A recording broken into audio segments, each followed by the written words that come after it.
New York शहर में AD अपनी वैन को मरम्मत की दुकान से वापस लेने की कोशिश कर रहा है, लेकिन अपना सारा किराया देने के बावजूद भी वह बिल का भुगतान करने के लिए पर्याप्त नहीं है। उसी समय उसे अपनी बेटी सारा का फ़ोन आता है, लेकिन वह उसे अनदेखा कर मैकेनिक से बहस करता रहता है। एडी बताते हैं कि उन्हें अपनी बेटी को लेने और डिलीवरी का काम करने के लिए वैन की ज़रूरत है, लेकिन मैकेनिक को अभी भी परवाह नहीं है। इसके बाद एडी को उसकी पूर्व पत्नी का फ़ोन आता है, जो उस पर चिल्लाती है क्योंकि उसने सारा को नहीं उठाया है, जो अभी भी स्कूल में उसका इंतजार कर रही है। वह उसे याद दिलाती है कि वह कभी भी अपनी बेटी को प्राथमिकता नहीं देता और फ़ोन रख देती है। हताश होकर एडी ने मेज पर एक कर्मचारी का बटुआ देखा। वह मालिक को तब तक उकसाता है जब तक कि वह मेज पर धकेल नहीं दिया जाता, जिससे वह बिना किसी की जानकारी के बटुआ चुरा लेता है। जाने के बाद वह बटुआ चेक करता है और ये देखकर निराश हो जाता है कि उसमें ज़्यादा पैसे नहीं हैं। जब वह मुख्य मार्ग पर पहुंचता है तो वह संभावित पीड़ितों की तलाश करता है, लेकिन वहां कुछ भी लावारिस नहीं होता। वह कार के दरवाजे के हैंडल खींचने लगता है, उम्मीद करता है कि कोई हैंडल खुला हो, लेकिन कोई फायदा नहीं होता। कारों में से एक का दरवाज़ा बहुत तेज़ आवाज़ करता है, जिससे एडी चौंक जाता है, लेकिन एडी उससे दोस्ती कर लेता है और उसे पानी भी देता है। वह अपने दोस्तों को फ़ोन करके उनसे भी पैसे मांगने की कोशिश करता है, लेकिन कोई उसकी मदद नहीं करता। लॉटरी टिकट खरीदना भी काम नहीं आता क्योंकि उनमें से किसी में भी पुरस्कार नहीं होता। अगली बार जब सारा एडी को फ़ोन करती है तो वह उठाता है और उसे छोड़ने के बारे में शिकायत सुननी पड़ती है, लेकिन कम से कम वह ये भी कहती है कि वह अभी भी उससे प्यार करती है। कॉल समाप्त होने के बाद एडी एक दूरदराज के पार्किंग स्थल में एक बहुत ही फैंसी एसयूवी को देखता है और दरवाज़ा जांचता है। उसे यह जानकर आश्चर्य हुआ कि यह खुला हुआ है। वह तुरंत अंदर जाता है और कुछ भी मूल्यवान खोजने लगता है, लेकिन उसे केवल धूप का चश्मा मिलता है। जब कोई व्यक्ति उसके पास से गुजरता है तो वह अपना चेहरा छुपाने के लिए दूसरी ओर देखता है। चोरी करने के लिए कुछ भी न होने पर एडी जाने के लिए तैयार हो जाता है, लेकिन पाता है कि दरवाज़ा अपने आप बंद हो गया है और अब ताला लगा हुआ है। वह घबरा जाता है क्योंकि वह अन्य दरवाज़ों को खोलने की कोशिश करता है और उन्हें धक्का देने की कोशिश करता है, लेकिन कोई फ़ायदा नहीं होता। जब कोई दूसरा व्यक्ति उसके पास से गुजरता है तो उसे फिर से छिपना पड़ता है। फिर वह सभी खिड़कियों पर मुक्का और लात मारने की कोशिश करता है, हालांकि वे टूटती भी नहीं हैं। अचानक डैशबोर्ड पर एक टैबलेट उत्तर दें नामक संपर्क से कॉल के साथ बजना शुरू हो जाता है। एडी इसे नज़रअंदाज करता है और बाहर निकलने का रास्ता तलाशता रहता है, इस बात से अनजान कि कोई उसे कार में छिपे कैमरे से देख रहा है। अंततः उसे एक डिब्बे में एक रिंच मिलता है और वह उससे खिड़की पर मारता है, लेकिन ये भी काम नहीं करता। जैसे ही टैबलेट बजना बंद होता है, एडी दरवाजे का पैनल तोड़ता है और अपना हाथ अंदर डालता है, लेकिन गलती से धातु के टुकड़े से उसका हाथ चोटिल हो जाता है। जल्द ही टैबलेट फिर से बजना शुरू हो जाता है और एडी पैनल को हटाते समय इसे अनदेखा करना जारी रखता है, जिससे दरवाज़ा नहीं खुलता है। इसके बाद वह अपना फ़ोन आजमाता है, लेकिन उसे कोई सिग्नल नहीं मिलता। कोई अन्य विकल्प न देखकर एडी कॉल उठाता है और कार के मालिक विलियम से मिलता है। एडी उसका अपमान करता है और स्वतंत्रता की मांग करता है, लेकिन विलियम सिर्फ हंसता है और सजा के तौर पर उसे सीट पर तैस करता है।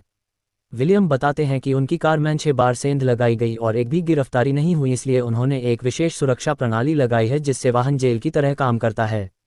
घबराकर एडी ने अपने बैग से बंदूक निकाली और खिड़की पर गोली चला दी, लेकिन गोली बुलेटप्रूफ शीशे से टकराकर उसके पैर में जा लगी, जिससे वह गंभीर रूप से घायल हो गया। उस समय एक महिला पास में कार पार्क करती है और एडी मदद मांगने की कोशिश करती है, लेकिन खिड़कियां रंगीन और ध्वनिरोधी होती हैं, इसलिए वह उन्हें दर्पण के रूप में उपयोग करती है और वहां से चली जाती है। एडी के पैर से भारी खून बह रहा है, फिर भी विलियम खुद को डॉक्टर होने का दावा करते हुए एम्बुलेंस बुलाने से इनकार कर देता है। जब एडी दोबारा अपना फ़ोन आजमाता है तो भी वह काम नहीं करता और विलियम स्पष्ट करता है कि कार सभी सिग्नल जाम कर रही है। अपने जूते के फीते को पैर के चारों ओर बांधना रक्तस्राव को रोकने के लिए पर्याप्त नहीं है और विलियम हर बार जब वह बुरे शब्दों का उपयोग करता है तो उसे बिजली के झटके देता रहता है, इसलिए रक्त की हानि और बिजली के संयोजन से एडी बेहोश हो जाता है। जब तक वह उठता है, रात हो चुकी होती है और बारिश हो रही होती है। एडी को ये जानकर आश्चर्य हुआ कि उसके पैर और हाथ की चोटों पर पट्टियां बांध दी गई हैं।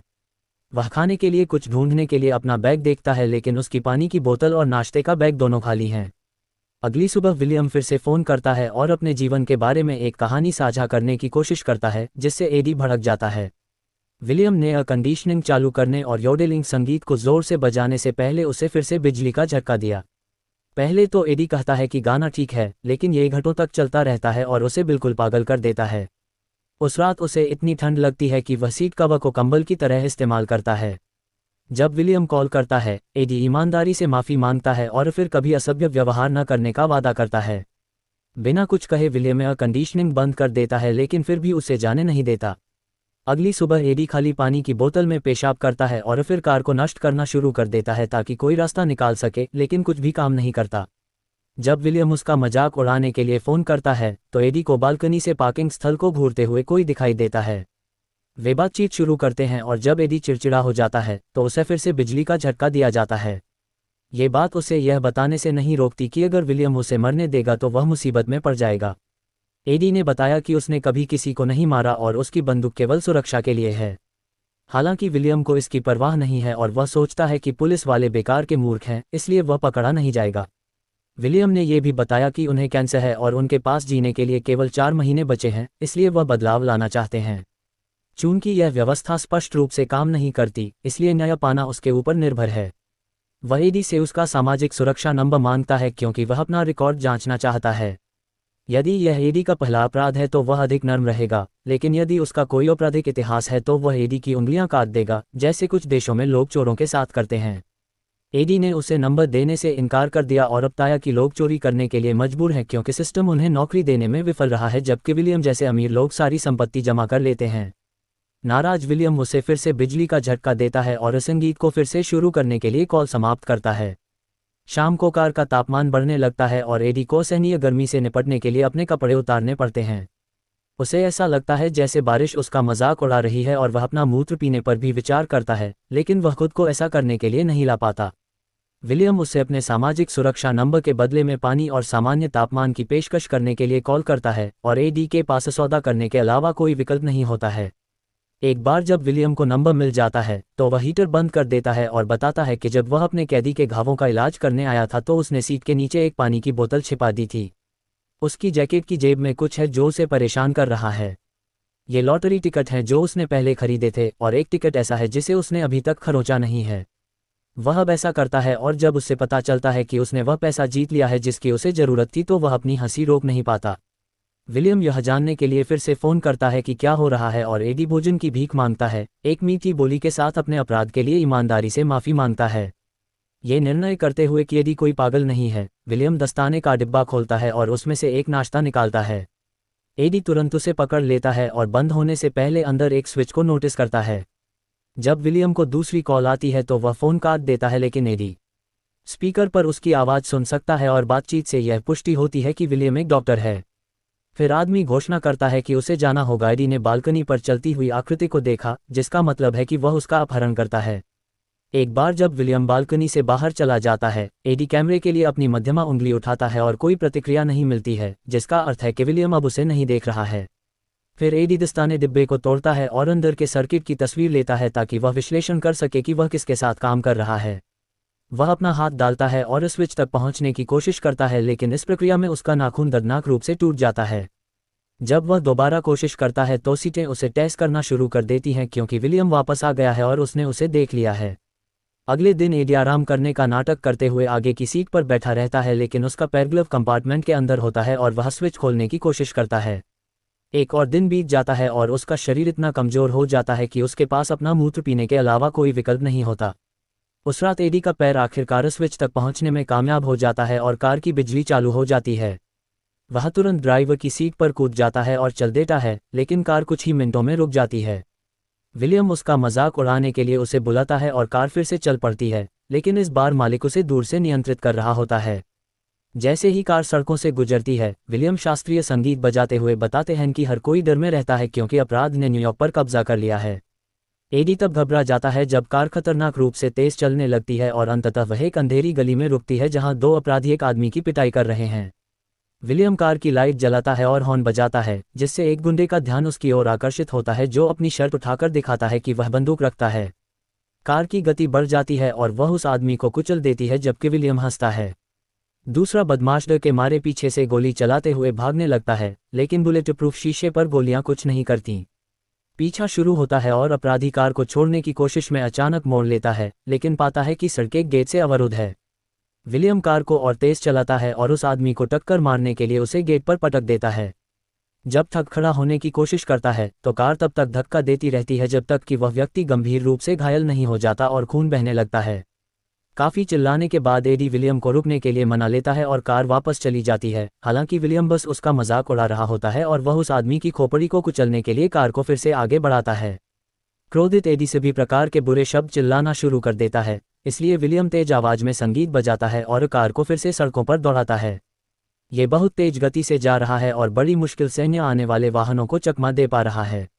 यह एक पार्किंग भवन में प्रवेश करता है और बहुत तेजी से रैंप पर चढ़ता है जब तक कि यह छत तक नहीं पहुंच जाता, जहां यह एडी को हिलाने के लिए और भी तेजी से आगे बढ़ता है। वह घबरा जाता है जब वह देखता है कि कार किनारे पर आ रही है, लेकिन वह आखिरी सेकंड में रुक जाती है, जिससे एडी के सिर में चोट लगती है और वह बेहोश हो जाता है। सुबह एडी कार में उठता है जो अभी भी शहर से गुजर रही है। विलियम ने खुलासा किया कि उसने एडी के परिवार से मुलाकात की और यहाँ तक कि सारा को स्कूल भी ले गया, ये दिखावा करके कि वह एक गैर लाभकारी संगठन के लिए काम करता है। जबकि विलियम एडी को उसकी पूर्व पत्नी के गुजारा भत्ते के पैसे न चुकाने के लिए डांटता है। कार स्कूल के सामने रुकती है और एडी सारा को बाहर आते देख भयभीत हो जाता है। वह अकेली घर जाती है और कार उसका पीछा करना शुरू कर देती है, यहाँ तक कि वह उसके ठीक बगल से गुजरती है जैसे कि उसे मारने की कोशिश कर रही हो। सारा कार को फिर से अपने पीछे आते हुए देखती है और अपनी स्कूटी पर तेजी से जाने की कोशिश करती है, जबकि एडी रोता है और वह सभी दयालु शब्दों के साथ माफ़ी मांगता है। विलियम के लिए यह पर्याप्त नहीं है, जो कार को और तेज चलाता है। इसे रोकने के लिए बेताब एडी अपनी बंदूक पकड़ता है और खुद को नष्ट करने की कोशिश करता है, लेकिन उसमें कोई गोली नहीं होती। विलियम समय रहते कार को सारा से बचा लेता है और बताता है कि जब उसने एडी को सिल दिया था तब गोलियां उसे ही लगी थीं। बाकी दिन एडी चुप रहता है जबकि विलियम व्यवस्था के खिलाफ बोलता रहता है। जब रात होती है, एडी अंततः टूट जाता है। वह सारे कैमरे निकाल देता है और टैबलेट को तब तक मारता है जब तक वह टूट नहीं जाता। कार नहीं रुकती, इसलिए एडी अपने फ़ोन पर सारा की तस्वीरें देखता है और उसके लिए एक हार्दिक संदेश रिकॉर्ड करता है, जिसमें वह एक अच्छा पिता न बन पाने के लिए माफ़ी मांगता है। दुर्भाग्य से वह इसे नहीं भेज सकता क्योंकि सिग्नल अभी भी कार द्वारा जाम किया गया है। कुछ क्षण बाद वाहन एक अलग पार्किंग स्थल पर रुकता है और विलियम नमस्ते कहने के लिए खिड़की नीचे करता है। एडी घबरा जाता है और हमला करने की कोशिश करता है, लेकिन विलियम उसे तब तक मारता रहता है जब तक वह शांत नहीं हो जाता। एडी के मलकी बबू से निपटने के लिए कुछ इत्र छिड़कने के बाद विलियम उसे कुछ जिप्टाई देता है और उसे अपनी कलाई बांधने के लिए कहता है। पहले तो एडी ने मना कर दिया, लेकिन विलियम द्वारा उसे फिर से झटका दिए जाने के बाद उसे उसकी बात माननी पड़ी। एक बार जब एडी के हाथ कार में एक हुक से बांध दिए जाते हैं तो विलियम अंदर चला जाता है और पीछे की सीट पर एक बैग छोड़ देता है। गोलियों को बंदूक में वापस डालने के बाद विलियम एडी को सिगरेट पीने की अनुमति देता है और उसके खाने के लिए कुछ गमी बियर छोड़ देता है। फिर वह शास्त्रीय संगीत चालू करता है और निकल पड़ता है। यात्रा के दौरान एडी विलियम की बेटी के बारे में सवाल पूछता रहता है, जिससे उसे कई बार कार रोकनी पड़ती है और एडी का सिर डैशबोर्ड से टकरा जाता है। विलियम नई पीढ़ी के बारे में बड़बड़ाता है और बताता है कि उसकी बेटी को कुछ चोरों ने मार डाला जिन्होंने उसकी कार चुराने की कोशिश की थी। वह अपनी बंदूक एडी के सिर पर रख देता है क्योंकि वे इस बात पर बहस करने लगते हैं कि न्याय का क्या मतलब है। जब ये सब हो रहा होता है, एडी अपना पैर दस्ताने डिब्बे के अंदर तब तक रखता है जब तक वह स्विच दबाकर बिजली बंद नहीं कर देता। कार नियंत्रण खो देती है और एक चट्टान के किनारे से गिर जाती है, जिससे एडी की नाक डैशबोर्ड से टकराकर टूट जाती है। विलियम गलती से बंदूक चला देता है और गोली पीछे से उसे लगने से पहले कुछ खिड़कियों से टकराती है। चट्टान से लुढ़कने के बाद कार एक नदी के पास रुकती है और दोनों व्यक्ति बेहोश हो जाते हैं। सुबह फ़ोन संदेश भेजता है क्योंकि जमिंग सिस्टम अब काम नहीं कर रहा है। एडी सबसे पहले जागता है और जिप टाई से संघर्ष करना शुरू कर देता है। वह उसी समय मुक्त होने में सफल हो जाता है जब विलियम जाग जाता है और लड़ाई शुरू हो जाती है। अपने सारे संचित क्रोध के साथ एडी विलियम की पिटाई करता है और बंदूक को गोली चलाने के लिए तैयार करता है, लेकिन उसी समय उसका फ़ोन सारा के कॉल से बजना शुरू हो जाता है। विलियम उसे जवाब देने के लिए कहता है और एडी सारा को ये कहते हुए सुनता है कि वह बहुत चिंतित है क्योंकि उसने उसका संदेश सुना है। एडी ने उसे आश्वासन दिया कि वह ठीक है और बाद में उसे लेने आने का वादा किया। अचानक कार के इंजन में आग लग जाती है और एडी विलियम से दरवाजे खोलने के लिए कहता है, हालांकि विलियम कहता है कि यह मज़ेदार था और मर जाता है। फिर एडी विलियम के बैग की जांच करता है और उसे एक हथौड़ा मिलता है जो अंततः एक खिड़की तोड़ने के लिए पर्याप्त मजबूत होता है। आग की लिपटे वाहन के बाकी हिस्सों तक पहुंचने से पहले ही एडी कार से बाहर निकलने में कामयाब हो जाता है। वह अपनी विजयी लॉटरी टिकट लेकर चला जाता है और विलियम के शरीर को जलने के लिए छोड़ देता है। जब वह सड़क पर पहुंचता है तो एक ड्राइवर उसे खून बहता हुआ देखता है और तुरंत उसे सवारी की पेशकश करता है। कुछ क्षण बाद एडी वैन लेने जाता है, लेकिन मैकेनिक अभी भी मरम्मत का काम पूरा कर रहा होता है। देर से नहीं पहुंचना चाहता था, इसलिए एडी ने उसे बेचने का फैसला किया और एक साइकिल खरीद ली जिस पर वह स्कूल जाता था। वह सारा को बहुत कसकर गले लगाता है।